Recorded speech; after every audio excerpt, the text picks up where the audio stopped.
내가 그의 목소리를 잘 청종하고 내 모든 말대로 행하면 내가 내 원수에게 원수가 되고 내 대적에게 대적이 될지라. 내 사자가 내 앞서 가서 너를 아모리 사람과 헷 사람과 브리스 사람과 가나안 사람과 히위 사람과 여부스 사람에게로 인도하고 나는 그들을 끊으리니 너는 그들의 신을 경배하지 말며 섬기지 말며 그들의 행위를 본받지 말고 그것들을 다 깨뜨리며 그들의 주상을 부수고 내 하나님 여호와를 섬기라. 그리하면 여호와가 너희의 양식과 물에 복을 내리고 너희 중에서 병을 제하리니 내 나라에 낙태하는 자가 없고 임신하지 못하는 자가 없을 것이라. 내가 너의 날수를 채우리라. 아멘. 34장 22절로 24절 말씀입니다.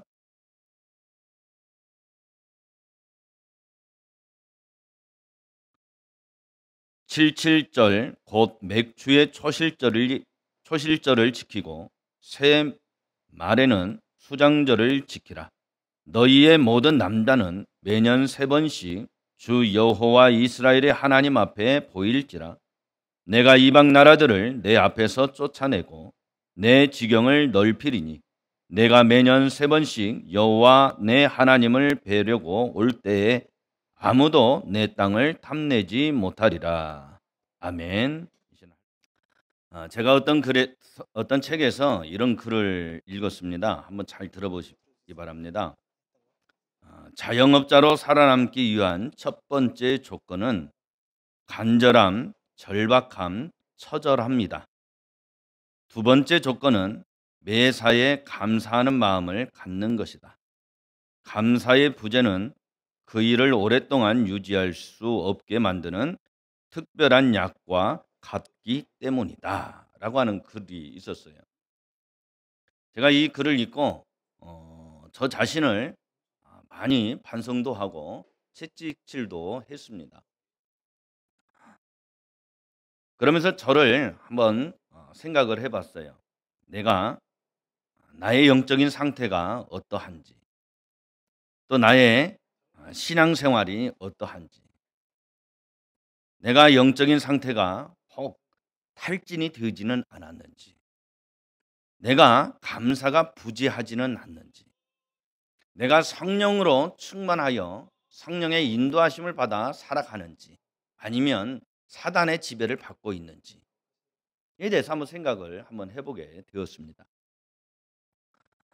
만약에 나에게 영적인 상태에 탈진이 오게 되면 말씀 묵상과 기도와 예배의 생활이 약해집니다. 그리고 거리가 멀어지게 돼요. 성령의 지배가 아니라 사단의 지배를 받게 되면 그 사람 마음에는 기쁨이 사라집니다. 그 사람 마음에는 감사가 사라집니다. 그 사람 마음에는 소망이 사라져요. 그 사람 마음에는 평안함이 없습니다. 늘 가시와 같지요.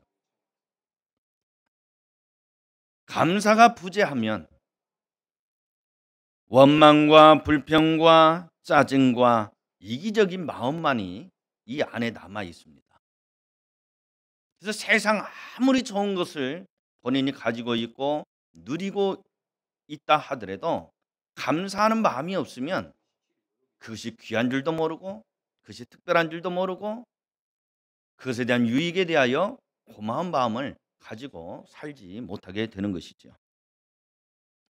그래서 신앙생활을 하는 나에게, 하나님의 자녀가 된 내가, 또 목회를 하는 목사로서 나에게 필요한 것이 많이 있을 수 있겠지만 그중에 당연 중요하고 특별하고 반드시 꼭 있어야 될 것이 무엇이냐?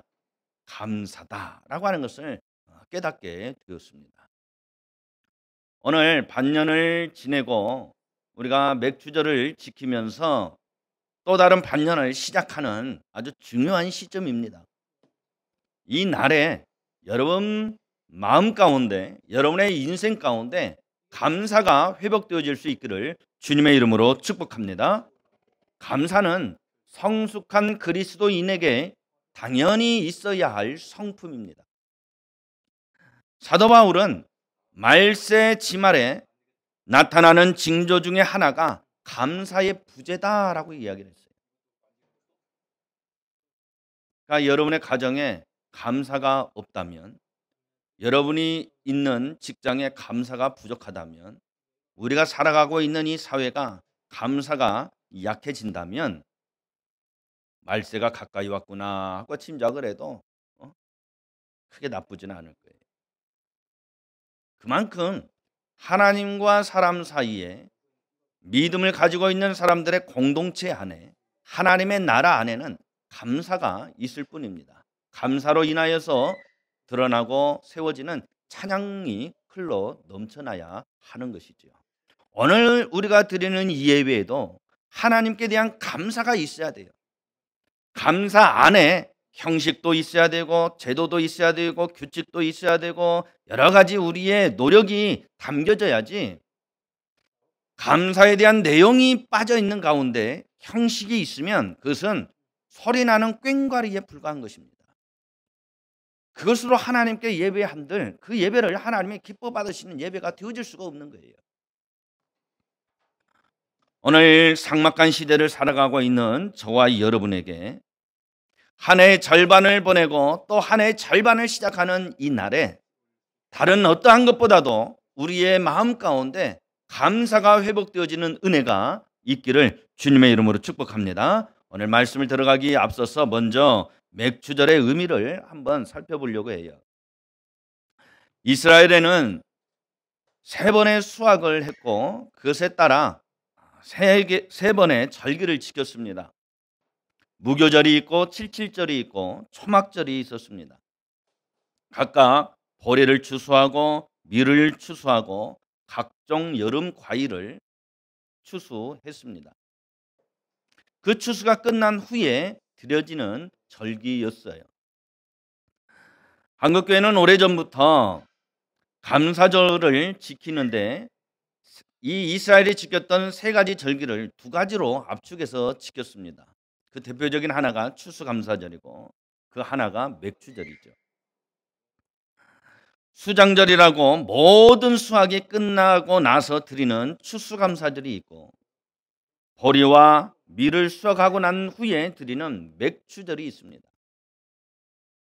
우리나라에는 밀을 많이 재배하지 않았기 때문에 당시에 보리를 재배했죠. 그래서 밀을 수확한 날이라고 하는 의미로서의 절기보다 보리를 수확하고 나서 드리는 의미로서 맥주절이라고 이름을 지어서 지켜왔습니다.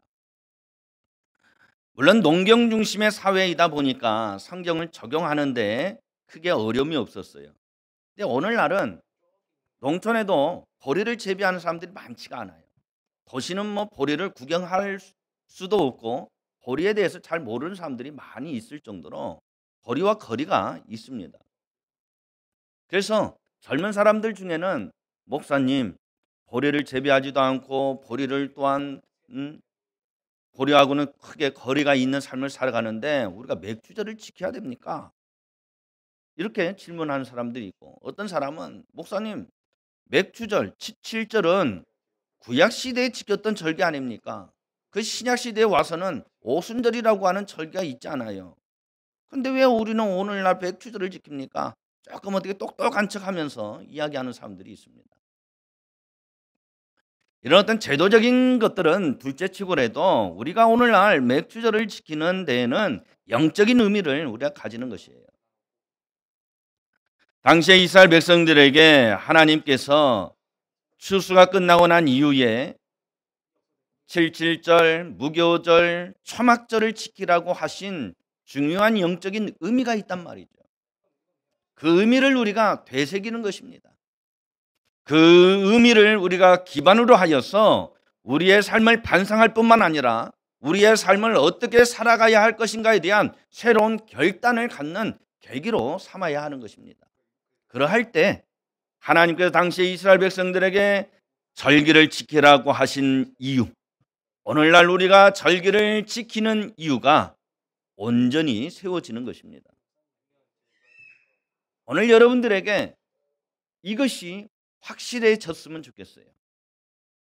하나님에 대한 감사가 회복되어질 뿐만 아니라 그 감사를 가지고 그 내용을 가지고 여러분의 삶이 하나님이 원하시고 기뻐하시는 삶을 살아가고자 하는 새로운 결단으로 세워지는 오늘 하루가 되어질 수 있기를 주님의 이름으로 축복합니다. 하나님은 우리가 감사의 삶을 살아가기를 원해요. 원망과 불평의 삶이 아니라 감사가 넘치는 삶을 살아가기를 원하는 십니다. 제가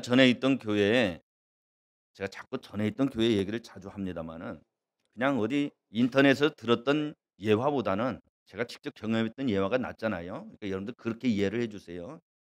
아이고 그냥 전에 있던 교회 얘기 너무 많이 하네. 또 그렇게 또 오해하실까봐 미리 이야기합니다.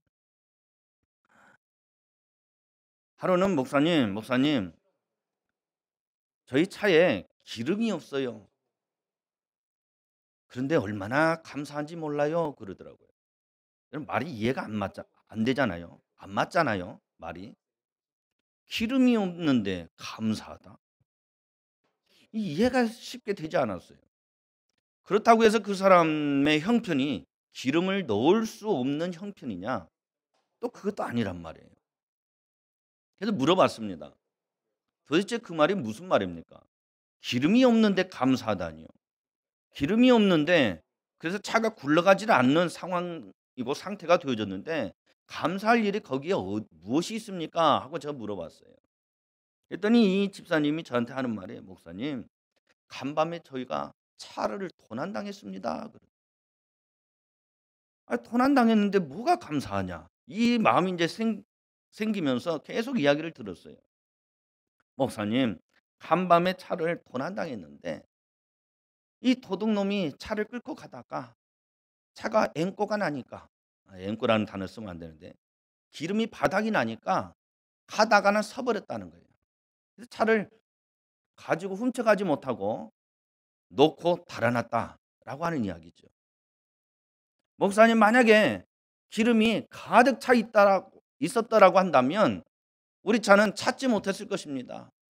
찾더라도 시일이 많이 걸렸겠지요. 고장이 나든지.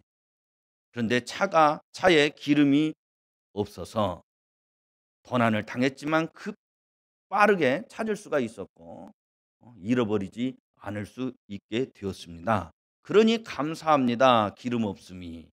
그때서야 이해가 된 거예요. 처음에 기름이 없습니다. 그러나 감사합니다. 이야기를 할 때 옆에서 권사님들이 아이고 말 같지도 않은 소리 하지 마. 뭐 엉뚱한 소리를 하고 있으면 막 얼마나 공격을 해댔는지 몰라요. 저도 말은 안 했지만 속으로 이게 뭔 말이요? 그랬거든요. 이야기를 다 듣고 보니까 이해가 됩니다. 무슨 말인지, 왜 감사한지. 우리의 인생 가운데 감사하지 않을 것은 없어요. 전부 다 감사할 일입니다. 잘된 일은 잘된 일대로 감사할 일이고 안 되는 일은 안 되는 일대로 감사한 일이에요. 지나고 나면 안 되는 일도 다 하나님의 섭리였음을 알게 될 때가 있어요. 그러니까 그것은 그것대로 또 감사한 일이에요. 우리의 마음과 우리의 생각이 어떠하냐에 따라서 우리의 형편과 우리의 처지는 얼마든지 감사할 수가 있습니다. 그러나 앞에서 말씀드렸던 것처럼 우리 마음에 원망과 불평이 가득하면 아무리 좋은 것이 있다 하더라도 아무리 좋은 것이 이루어졌다 하더라도 그것에 대한 감사가 우리들에게 생겨나지 않을 수 있습니다. 그러므로 우리에게 회복되어져야 되고 우리가 가져야 할 중요한 요소가 있습니다. 그것은 무엇이냐? 맥주절을 지키는 우리의 마음 가운데 우리의 자세 가운데 반드시 이루어져야 하는 것이 있습니다. 그것이 무엇이냐? 감사의 재발견이에요. 감사의 재발견. 여러분 감사의 재발견이라고 제가 말을 했어요. 물론 책에도 있습니다. 제러미 애덤 스미스라고 하는 사람이 감사의 재발견이라고 하는 제목으로 책을 썼는데 제가 그 책의 제목을 땄습니다. 감사의 재발견이 우리에게 있어야 돼요.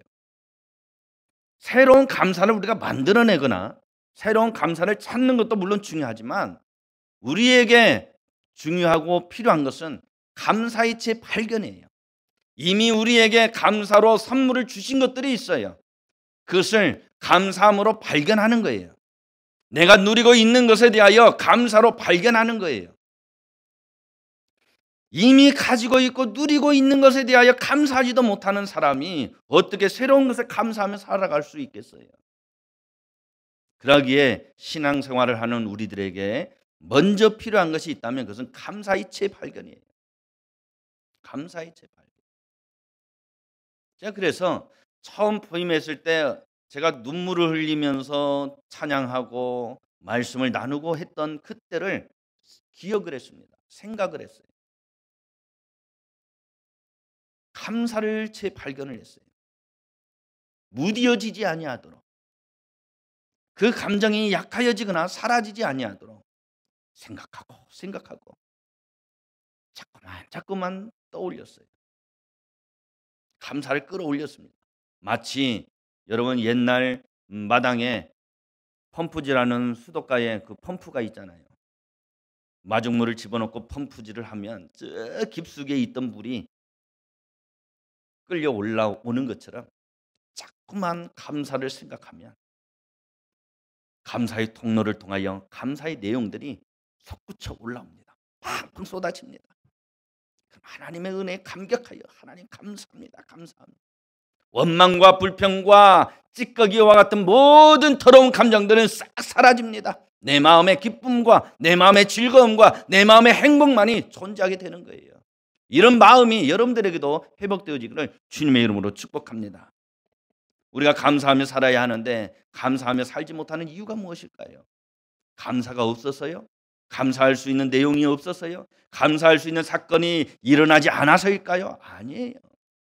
이미 우리가 살아오면서 받은 하나님의 은혜, 여러 가지 이루어졌던 내용들을 통하여 얼마든지 감사할 수가 있어요.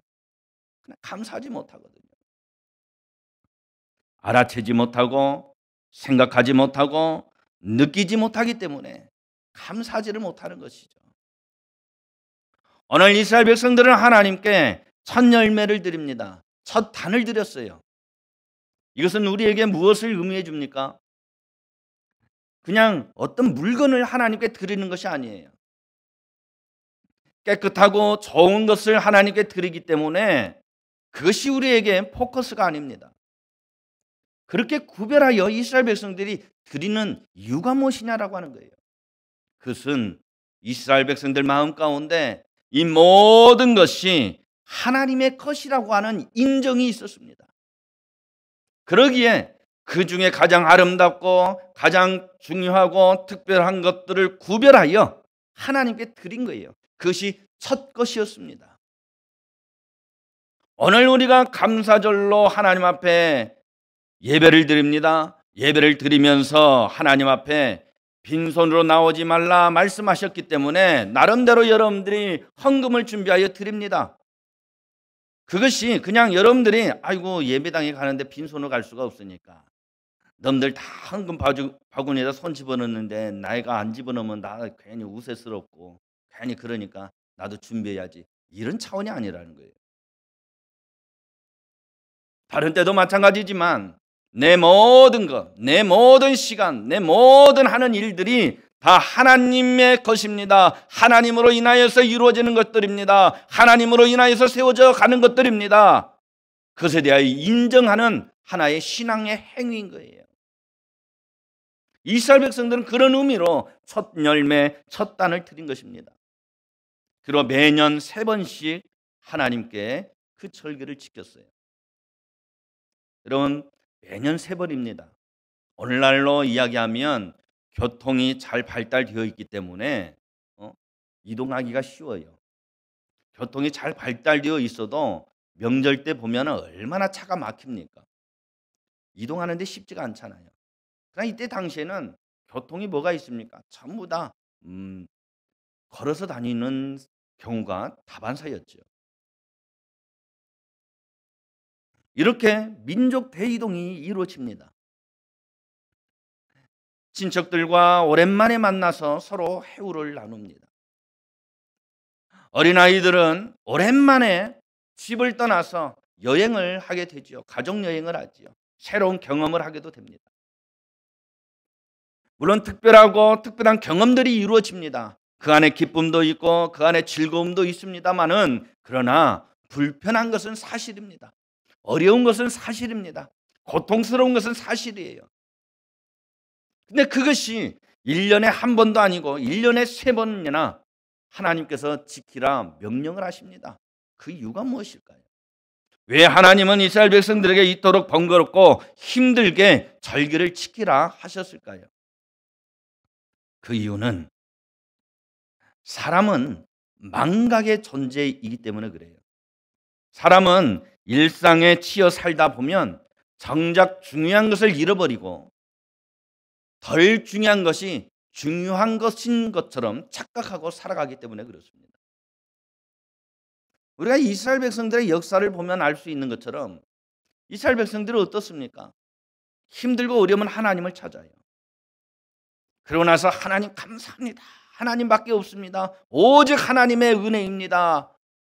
세상에 어떤 것이 자신들을 흔들지라도 하나님만을 섬길 것처럼 그렇게 자신만만해하는 이스라엘 백성들, 조금 마음이 평안하고 삶이 여유가 있으니 어떻게 됩니까? 하나님을 떠나게 되거나 멀어지게 되잖아요. 그것이 이스라엘 백성들만이 아니라 오늘 저와 여러분에게도 동일합니다. 오늘 우리가 절기를 통하여서 하나님 앞에 나아가는 이유도 마찬가지입니다. 하나님은 우리가 하나님 앞에서 배은망덕한 자가 되어지기를 원치 않으셔요. 하나님의 은혜를 잊고 그 은혜를 잊어버리고 은혜 받지 않은 것처럼 살아가는 자가 되어지기를 하나님은 원치 않으신다고요. 은혜를 은혜로 알고 감사할 줄 아는 자가 되어지기를 원하십니다. 어떤 집사님이 저에게 이야기를 했어요. 어떤 이야기냐면 자기 집에 딸 친구가 놀러 왔대요. 놀러 와서 맛있는 밥을 지어가지고 주고 또 과자도 주고 간식도 먹였대요. 그런데 가만히 보니까 밥을 줄 때도 그렇고 과자를 줄 때도 그렇고 간식을 줄 때도 그렇고 이 아이가 고맙습니다, 감사합니다 하고 인사를 하지 않더라는 거예요. 도무지 인사를 하지 않더라는 거죠. 그래서 이 집사님이 그 아이에게 귤을 하나 이렇게 주면서, 얘야, 어른이 귤을 주면 뭐라고 대답을 해야 하니? 뭐라고 말을 해야 하니? 하고 물어봤대요.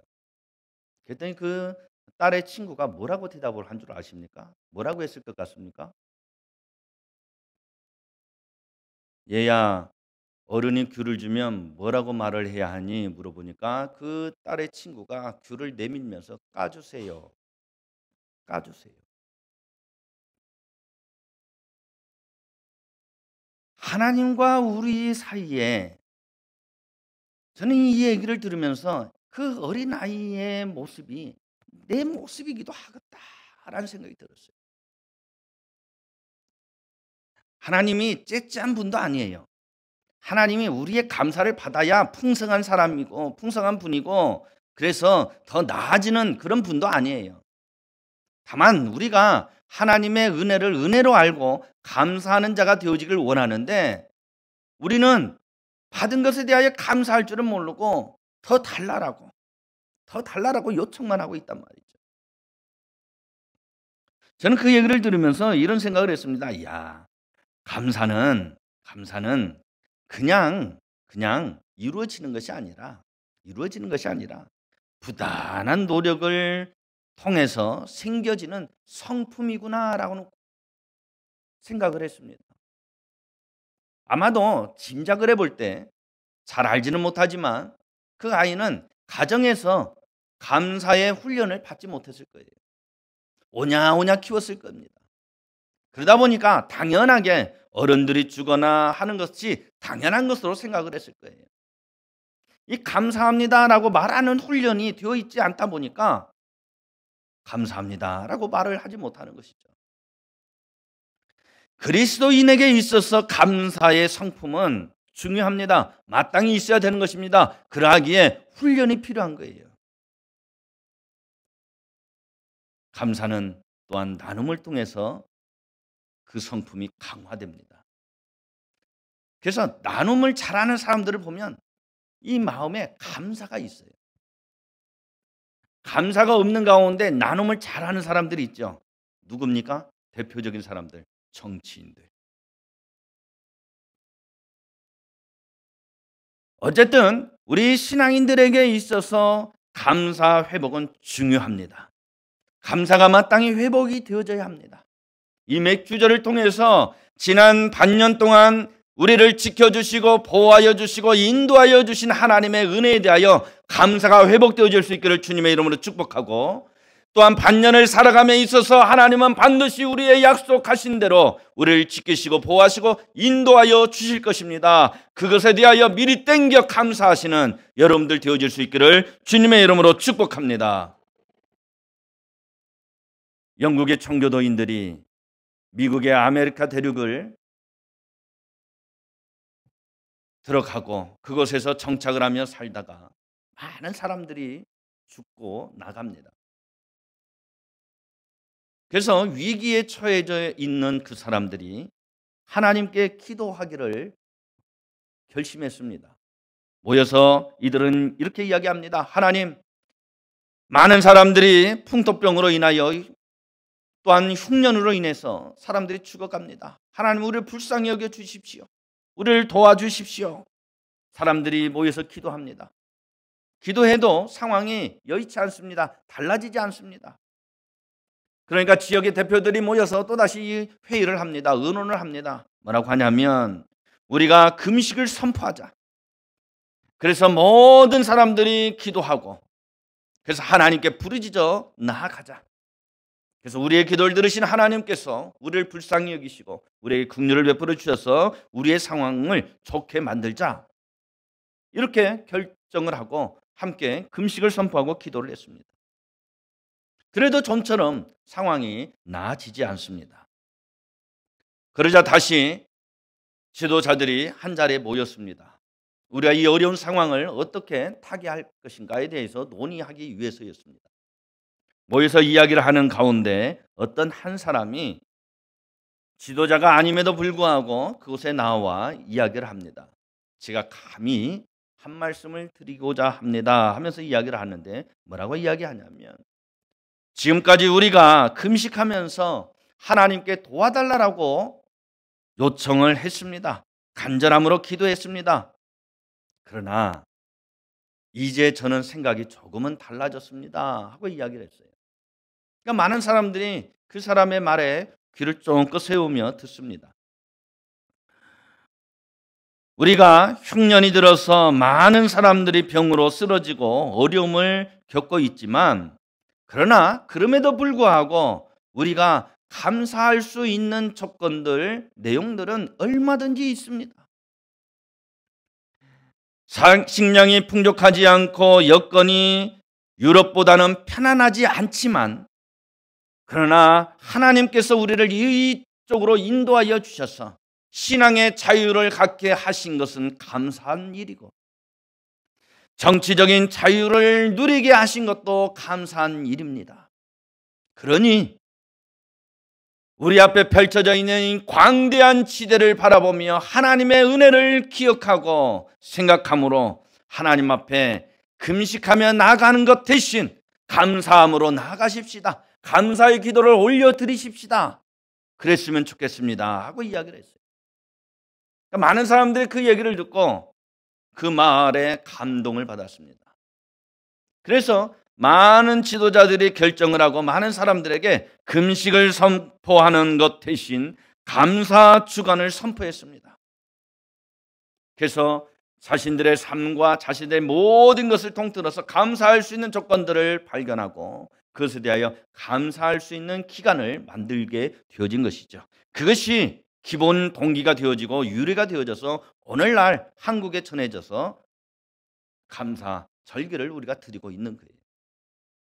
그러기에 감사 절기를 우리가 보내면서 하나님께 대한 감사가 빠졌다라고 한다면 안고 없는 찐빵과 같은 거예요.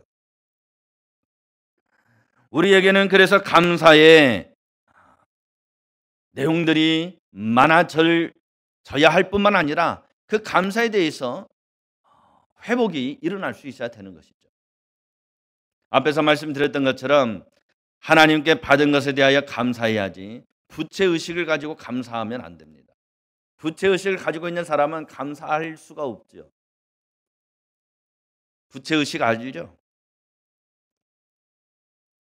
내가 이만큼 했으니 하나님께서 나에게 은혜 베풀어 주신 것이 당연하다. 이런 부채의식을 가지고 있는 사람은 하나님께 감사할 수가 없어요. 사람과 사람 사이에서도 부채의식이 있는 사람은 그 사람에게 상대방에게 감사할 수가 없어요. 왜요? 내가 이만큼 했으니 너도 이만큼 하는 거 당연하지. 거기에 감사가 있을 수가 없잖아요. 하나님과 사람 사이에 부채의식이 있으면 안 됩니다. 내가 한 것은 주의 사랑으로 한 것이니까 하고 나면 잊어버려야 돼요. 그것을 돌려받으려고 생각을 하면 그것은 주의 사랑으로 한 것이 아닙니다. 포장지만 주의 사랑이지. 전에 있는 권사님이 저에게 찾아오셔서 이야기를 합니다. 목사님, 아무개 집사님이 저에게 돈을 좀 꿔달라고 하는데 어떻게 하면 좋을까요? 그래요. 그래서 자초지종을 들어봤더니 이번이 한 번이 아니라 여러 번이었다고 그래요. 그래서 이야기 들어보니까 뭐 한 번은 100만 원, 한 번은 뭐 500만 원, 한 번은 뭐 300만 원, 크게 돈을 이렇게 준 적이 있더라고요. 그런데 이 권사님도 한두 번 이제는 괜찮았는데 또다시 하려니까 이게 부담이 되는 거죠. 부담도 될 뿐만 아니라 내가 이렇게 하는 것이 과연 옳은 것인가 하는 생각이 들었다는 거예요. 그래서 저한테 와가지고 이제 물어봅니다. 그래서 제가 권사님에게 물어봤어요. 권사님 솔직히 마음은 어떻습니까? 물어봤어요. 그랬더니 권사님이 하시는 말씀이 본인도 그렇게 말을 했고 그래서 빌려달라고 자기가 꼭 갚겠다라고 이야기를 했다고. 그런데 갚지를 않으니까 갚지는 않고 또 달라고 하니까 마음에 불편함이 생긴다고 서운함이 생긴다라고 이렇게 말씀하시더라고요. 그래서 제가 권사님에게 이야기했습니다. 권사님 마음에 불편함이 있다라고 한다면 빌려주지 마세요. 그냥 주세요 그랬어요. 빌려주고 받아야 되는데 그 사람이 주지 않으면 권사님 시험 들잖아요. 마음이 아프잖아요. 그러니 빌려주지 말고 주세요. 주되 권사님이 주고도 아깝다라고 생각이 들지 않도록 마음에 어려움이 생기지 않는 범위 안에서 권사님이 정해서 그 사람에게 그냥 도와주세요 그랬어요. 돌려받을 생각하지 말고 그냥 주세요 그랬어요. 우리가 부채의식을 가지고 있는 이상 하나님의 사랑, 주의 사랑을 나누기가 어렵습니다. 감사의 삶을 살아가기는 더더욱 어렵습니다. 주의 사랑은 부채의식 속에서 이루어지지 않습니다. 예수님께서 우리에게 사랑을 베풀어 주실 때 부채의식을 가지고 십자가에 달리지 않으셨어요. 십자가에서 피 흘리지 않으셨어요. 십자가에서 죽으시지 않았어요. 우리도 마찬가지입니다. 감사는 부채의식이 없는 거예요. 우리가 이렇게 감사의 삶을 살아갈 때 하나님은 우리에게 복을 주십니다. 어떤 복을 주실까요? 오늘 본문에 보면 4가지로 나오는데 하나님이 우리의 편이 되어 주십니다. 하나님께서 우리의 원수에게 원수가 되어 주시고 우리의 대적에게 대적이 되어 주시겠다라고 말씀하고 있어요. 이 말씀을 뒤바꿔서 말하면 하나님의 원수는 우리의 원수가 되어야 되고 하나님의 대적은 우리의 대적이 되어야 되는 거예요. 우리가 하나님의 은혜를 기억하고 감사하는 삶을 살아가면 하나님은 우리의 편이 되어 주셨어. 우리로 하여금 이렇게 세워주시고 우리로 하여금 온전한 방향으로 나아가 우리의 인생이 아름다워질 수 있도록 하나님께서 함께해 주시겠다라고 약속하고 있습니다. 이 복이 여러분들에게 있기를 주님의 이름으로 축복합니다. 2번째 복은 양식과 물질의 복을 주시겠다라고 말씀하고 있습니다. 내 하나님 여호와를 섬기라. 그리하면 여호와가 너희 양식과 물의 복을 내리고 했어요. 하나님께서 들에 나가도 복을 받고 들어와도 복을 받게 하여 주시겠다라고 약속하셨는데 하나님께서 모든 것에 모든 형편과 처지 가운데 하나님의 은혜와 복을 허락하여 주시겠다라고 말씀하고 있습니다. 어떤 사람에게요? 감사하는 사람에게.